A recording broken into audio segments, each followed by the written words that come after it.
What are some of the techniques you had to learn in television and live television? Did you had to learn to play to the cameras? Yeah, in other words, the first and most basic thing is hit your marks, as it is in film. And for some actors, that's an extremely difficult thing to do. Because if you look down, you're looking at your marks. And unless the character would suddenly look down, it looks like what it is. It looks like you're looking for your marks.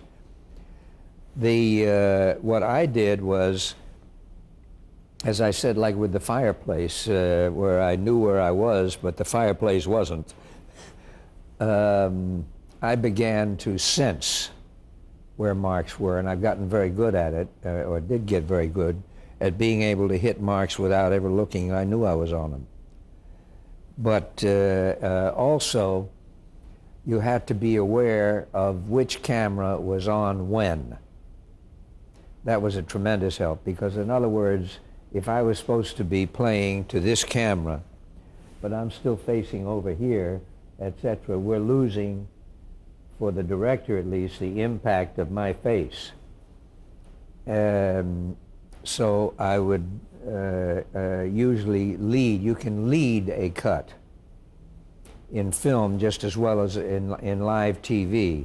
In other words, if I was playing to a camera over here and I knew that that camera was going to come on, and I knew when it was going to come on, at what point in the conversation it was going to come on, and it was supposed to come on me, then very often I would find a motivation or a reason for me to turn and lead the cut, so that I turned like this, and then the cut would come, and I'd be here, and it would seem much more natural than to cut and then turn like this, which is unnatural.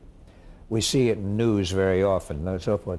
They'll see, thank you very much for tuning in, and don't forget for 11 o'clock we're going to bring you the Fern Clyde with the Cravasanus, or whatever. You know, you can tell they're looking into nothing, and then the camera comes on, as opposed to vice versa, which would be much more normal, and that is to have the cut and then have them, you know, for them to lead into the cut. Did you do that instinctively, or did you learn it from others? No, it just seemed like a good idea to me, and then a couple of directors said, "Hey, let's do that.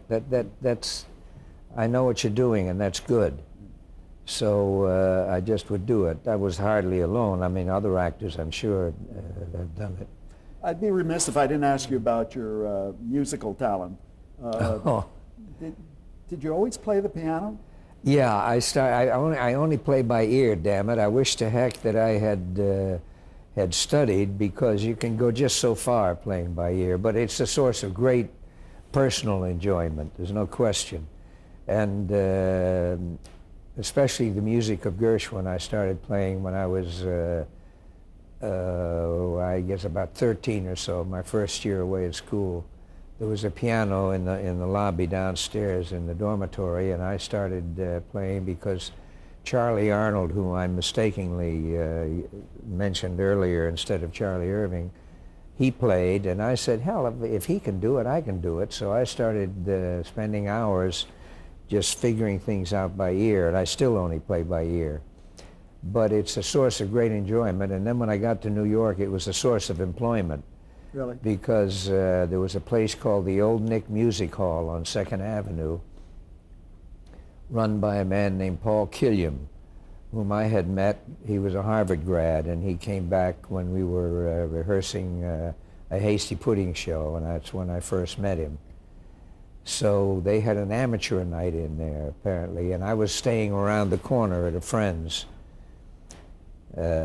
Maury Shea, whose family had a bunch of, had a theater chain. And Maury was an old family friend and let me sleep on the couch there. Anyway, I walked in one night and walked up to Paul Killiam and said, "Hi, I'm Jack Lemmon. We met at Harvard." And he says, "Hey, great." He says, "Why don't you go in the amateur thing, play the piano?" He says, "You'll win." I said, "How do you know I'll win?" He says, "Because I'm the judge." So I went in, I played pretty lousy, and he said, "This is the winner." And I had a job. So I played the piano there. And, So you didn't take any formal lessons? No, I did, but only for a matter of months when I was about 7 or 8. And I never did learn to read. What about acting lessons? Did you ever take acting lessons? After I started acting, I worked with Uta Hagen, and then later on I worked with a marvelous man named David Alexander, who was terrific. I think if I hadn't worked with David, I probably would have tried, I don't know if I would have made it, but I would have tried to get into the studio, the actor's studio in New York. I'm a member now because I have done the interview with Jim Lipton, but I wasn't a member then. At any rate, the fun of it was that I worked with David, who was very helpful, as was Uta, of course. What techniques does he teach? Basically, I would think the same as Stanislavski, stemming from Stanislavski was method. But David also did a great deal of work with obstacles, as he would call them, and images. In other words, just not to be used in performance, but he would say, play it like a giraffe, play it like a hippopotamus, play it like this or that or whatever and so forth.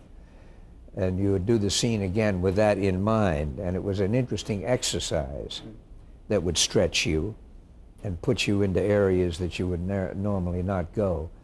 The use of obstacles I still use today, and that is to put something in the way of achieving what the character must achieve within the scene as it's written. I realized it was very good when I first, I was doing a show, I've forgotten which one it was, but I was smitten with a young actress in a show, and I would go back and see each performance, and then I went back and got introduced to her backstage, went back a second time to propose to her.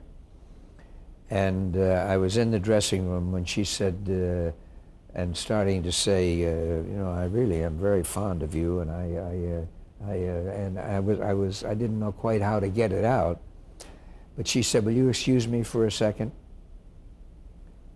And she goes into the little toilet off the dressing room, and then comes out a second later. And I said to the director, I said, why doesn't she stay in there so that I have to do everything through the closed door? And let her ad-lib what when she doesn't hear it or anything else that comes into her mind. I don't care, but I'll just keep on going, because she's going to turn me down anyway when she comes out. And he said, that's a good idea. So we did it extemporaneously.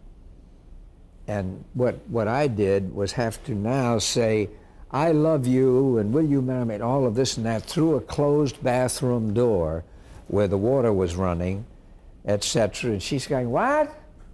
Well, wait till I get out. What you know, etc. She was very good with her ad-libbing and everything. And it made a dull scene much more interesting. Sure. So David would work a lot that way, because he felt that a lot of the material that we got in television was either very good or very bad, and he was right.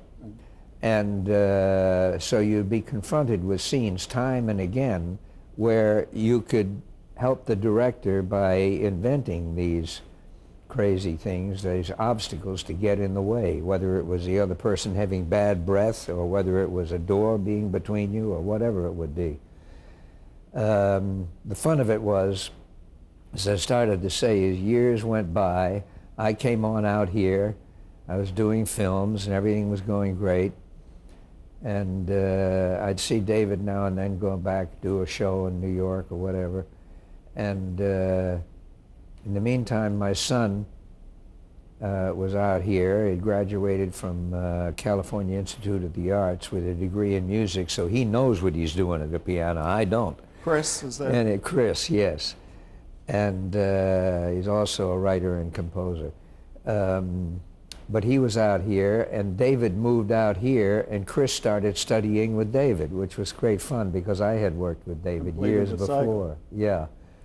Had you lost your dream about Broadway? But no, you still were interested in Broadway? Oh, sure, yeah. Before I did my first film, I was doing a revival of Room Service that George Abbott originally had produced and directed a million years before. And it only ran a couple of weeks. We shut up the 48th Street Playhouse like a pistol shot.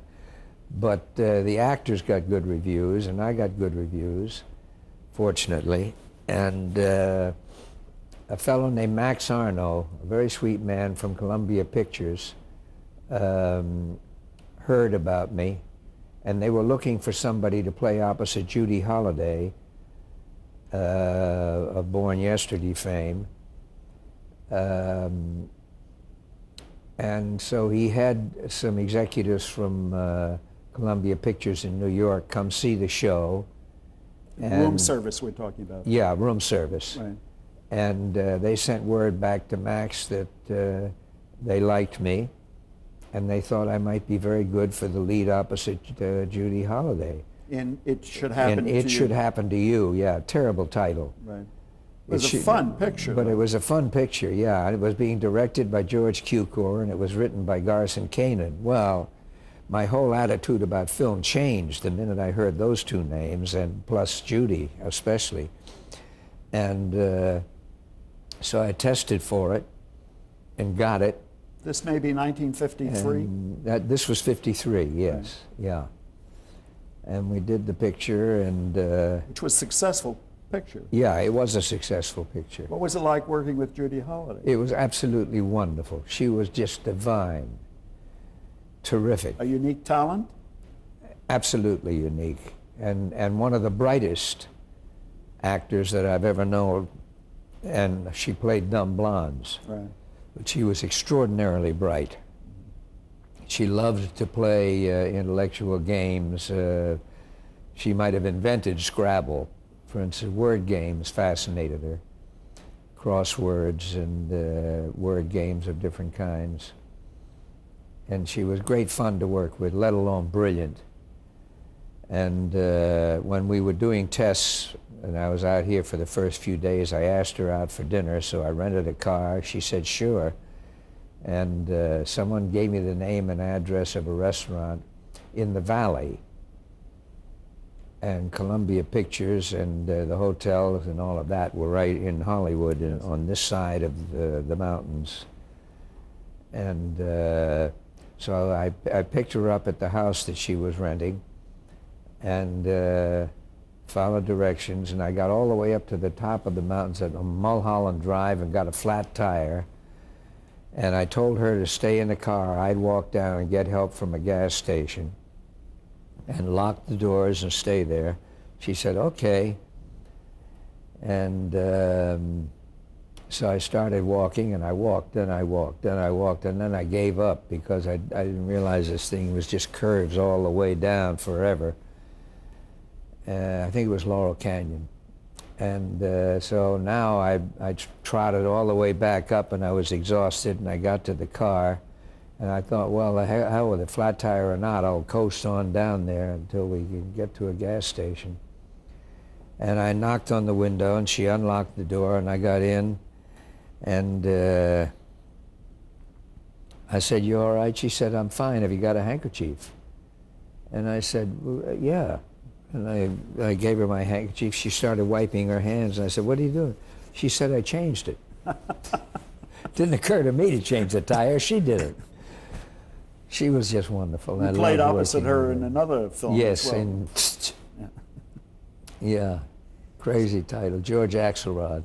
So you moved to the West Coast or to Southern California? I did about a year later. Yes, we moved out here to West Los Angeles, out in Brentwood. And did you say goodbye to then, or at least temporarily, to your television career and become a motion picture actor? Yes, yeah, I did a few more shows. I've forgotten what. Oh, God. Ford Theater, maybe? Yeah, there was the Ford Theater, yeah, the Ford Jubilee Theater, where I played John Wilkes Booth. Right.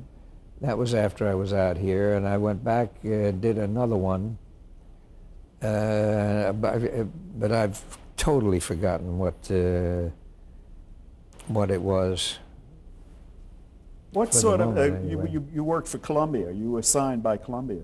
What sort of contract did you have? Were you on one of those 7-year Well, deals? you know, I was lucky. I didn't want. I had already had some nibbles on those 7-year contracts where they've got you and you do whatever they say and that's it. Right. And I didn't want that, and I also wanted the freedom to do plays. So we managed to get a contract that was non-exclusive, where I would do supposedly 2 a year for Columbia, and then anything I wanted. I could do 4 plays in 7 years on Broadway, and they would tack the time on the contract that I was gone. And I could do outside pictures, the first of which was Mr. Roberts, about my 3rd picture or so. Where you played Ensign And Pulver? played Ensign Pulver, yeah. And again, they could tack that time on. If I had not done 2 already that year for them, then they would tack 1 on. The only problem being that none of this would ever hold up in court. So I still owe Columbia Pictures about 4 or 5 films for about $8,000, supposedly. Mr. Roberts, of course, was a big hit on Broadway. David Wayne played that part. Davy played the part, yeah. But he was a fraction. Davy was about 5 or 6 years older than I was.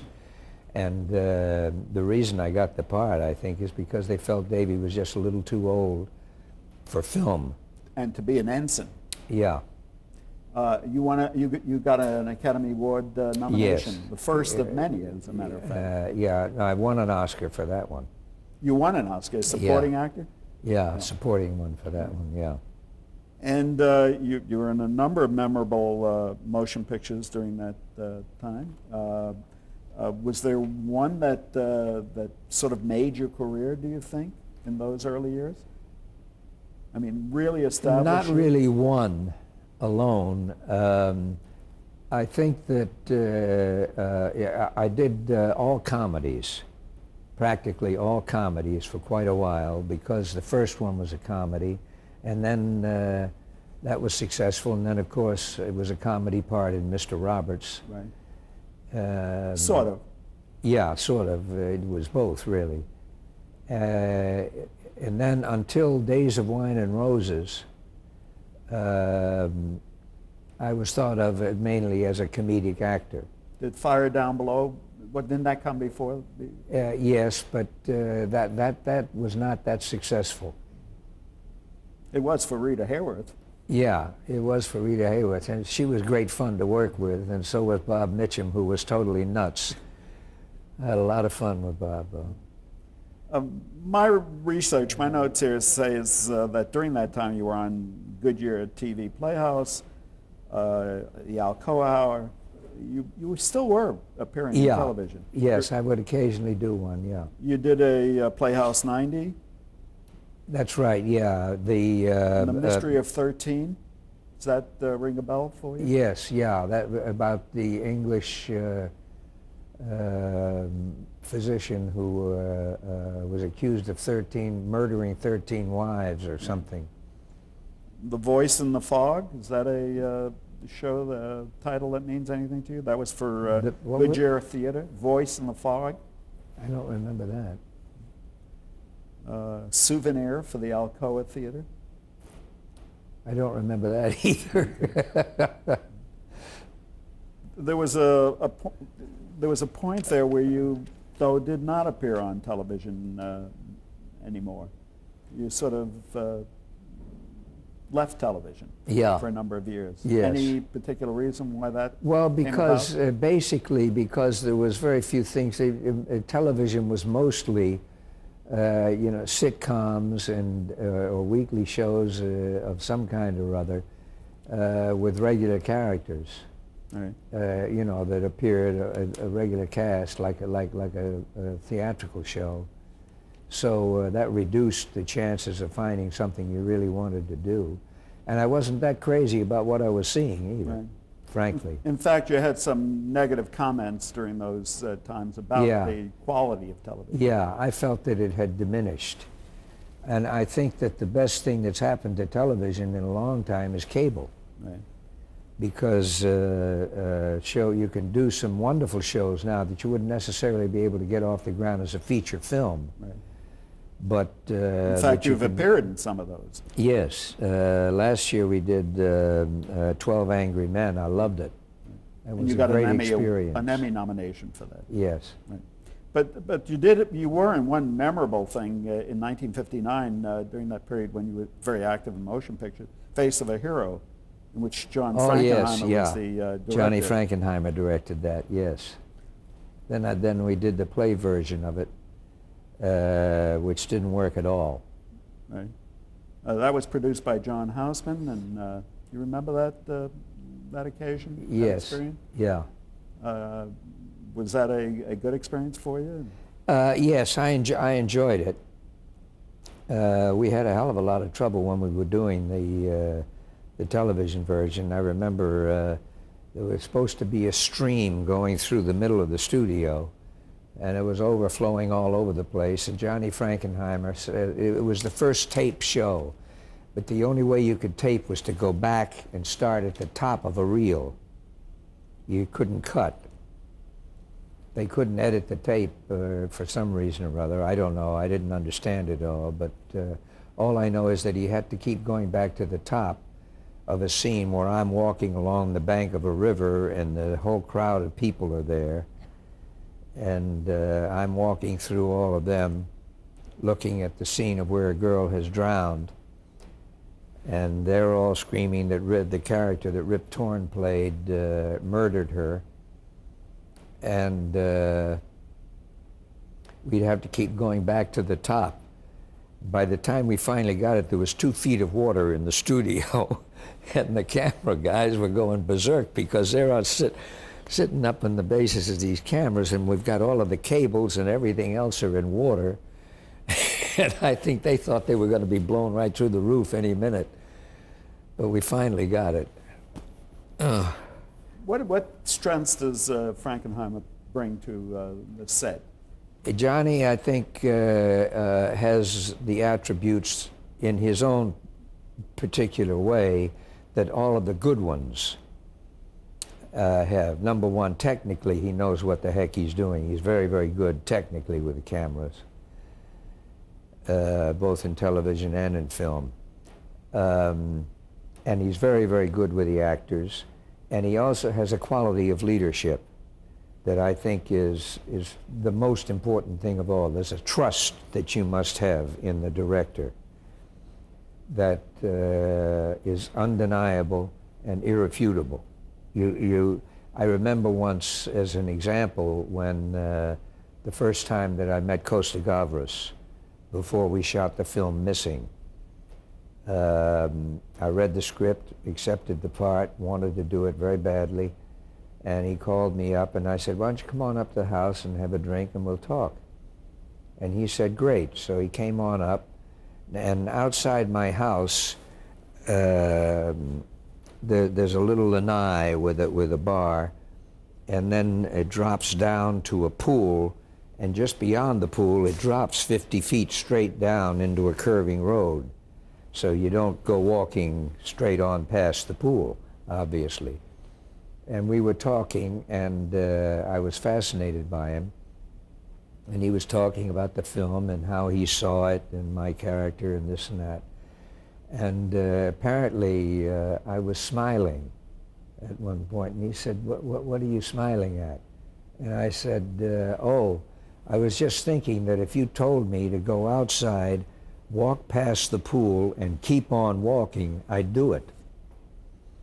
But it's that kind of trust, you know, the captain of the ship that you completely believe in, that you must feel with the director. I think Johnny has that, or he did, as far as I was concerned.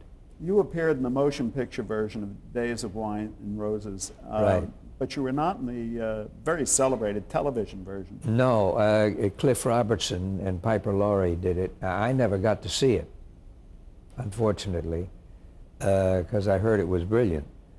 And Johnny directed that, Johnny Frankenheimer. What happened was that the studios, or rather Marty Manulis and Blake Edwards, who was going to direct, both felt that Cliff at that point did not have enough of a name in film to be able to sell the package to a studio. So they said, would you like to do it with Lee Remick? And I immediately said yes, having not read it and not seen it because of what I had heard, because there was so much talk about how wonderful it was.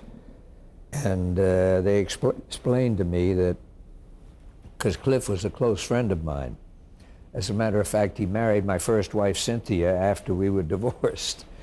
So that must have made it very awkward for you, if he was a friend of yours. Yeah, yes, it was at first, but they explained to me. I said, well, why, what about Cliff and Piper? And they said that they felt that the names were not strong enough for a film as Lemmon and Lee Remick. And so I said, okay. And I've forgotten when I saw Cliff, sometime after that. But I believe before we did the film, and he totally understood and wished me all the luck in the world. Anyway, nobody would do it. They thought Blake Edwards was known for comedy. Yes, I'm as a surprised writer that he and was the director. I was known for comedy. And they said, why don't you two guys do a comedy? We'll do it. We'll let you do anything you want. Do a comedy, but don't come to us with some downbeat, terrible story about a couple of young drunks that can't get over it, and it's got an unhappy ending, and that's no. Who's going to want to see it? So it went around, around, around. Nobody would do it. It was always the same thing. They respected the writing immensely, J.P. Miller, and but they said it's not going to make a nickel. It's just going to lose money. And finally, they called me up, Blake and Marty Manulis, and said, we're just not going to be able to make a deal. We've tried everywhere 80 times, and nobody's going to touch it. And I felt a curious sense of relief, and I couldn't figure out why for about a week or two. And then I realized it was because I was afraid that I wouldn't be able to get enough of that part to play it well enough to satisfy myself, let alone audiences or whatever. And it was a great lesson, because from then on, whenever I have turned down a script, I've made sure that the reason was not just a conflict or this and that, or was, rather than the fact that I was afraid to play the part. Because if that's what the reason is, I'll do it. I'd rather do it and get what I can out of it and fail than turn it down because I was afraid of it. At any rate... You mentioned that you were known as a comedy actor, but I don't think you've ever really been typecast, have you? No, except for that period in there at first, where all of the scripts sent were comedies. But after Wine and Roses, that decreased a great deal, and then finally was Save the Tiger. That ended it. You have From to then pause on, here. We have to pause here, I'm sorry. Okay.